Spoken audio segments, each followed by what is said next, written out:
প্রাথমিক শিক্ষক পদে ৩,৯২৯ শূন্যপদ নিয়ে প্রাক্তন বিচারপতি অভিজিৎ গঙ্গোপাধ্যায়ের নির্দেশকে খারিজ করে দিল দেশের সর্বোচ্চ আদালত সুপ্রিম কোর্ট। নতুন রায় দিল সর্বোচ্চ আদালত। 2014 সালের প্রাথমিক টেটের ভিত্তিতে 2016 সালে এবং 2020 সালে দুটি নিয়োগ প্রক্রিয়া সম্পন্ন হয়েছিল। তাতে ৩,৯২৯টি পদ খালি রাখা হয়। সেই পদগুলিতে নিয়োগ নিয়ে নতুন রায় দিল সুপ্রিম কোর্ট। সেই শূন্যপদগুলিতে ভবিষ্যতে শূন্যপদ থেকে নিয়োগ করা হবে কাদেরকে সেটাই জানিয়ে দিল শীর্ষ আদালত।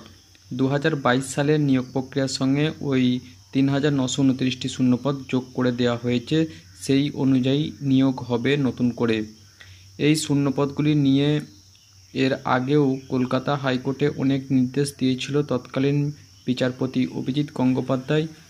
পদগুলিতে মামলাকারীদের মেধার ভিত্তিতে নিয়োগের নির্দেশ দেওয়া হয়েছিল।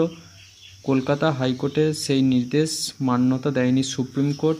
পরে প্রাথমিকের 16,500 যে শিক্ষক নিয়োগ বাকি থাকায় ৩,৯২৯ শূন্যপদ নিয়ে রায় দিল সুপ্রিম কোর্ট। এই মুহূর্তে ৩,৯২৯টি শূন্যপদ নিয়োগের রায় মামলাকারীদের পক্ষে গেল না এবং প্যানেলের মেয়াদ শেষ হওয়ার সেই প্যানেল আর কোনো নিয়োগ হবে না। এই শূন্যপদগুলি পরবর্তী নিয়োগে যোগ করে দেওয়া হবে এবং 2022-এ টেট পাসদের জন্য এক প্রকার সুখবর রয়েছে।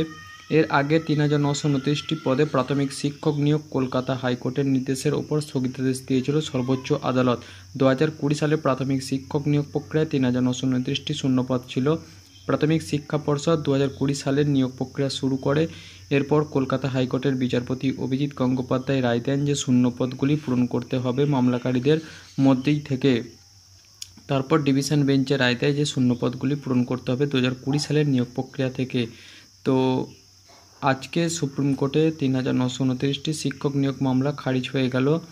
এই শূন্যপদে আর পুরনো প্যানেল নিয়োগ হবে না। প্যানেলের মেয়াদ শেষ হয়ে যাওয়ায় সেই মামলা খারিজও হয়ে গেল আজকে। 2014 সালের প্রাথমিক টেট পরীক্ষার পর দুইবার নিয়োগ করা হয় প্রাথমিকে এবং প্রথম নিয়োগ হয় 2016 সালে, পরবর্তী নিয়োগ হয় 2020 সালে। 2014 সালের মোট 42,000 পদে শিক্ষক নিয়োগ করা হয় প্রাথমিক শিক্ষা পর্ষদের তরফ থেকে এবং 16,500টি শিক্ষক পদে নিয়োগ করা হয় 2020 সালে।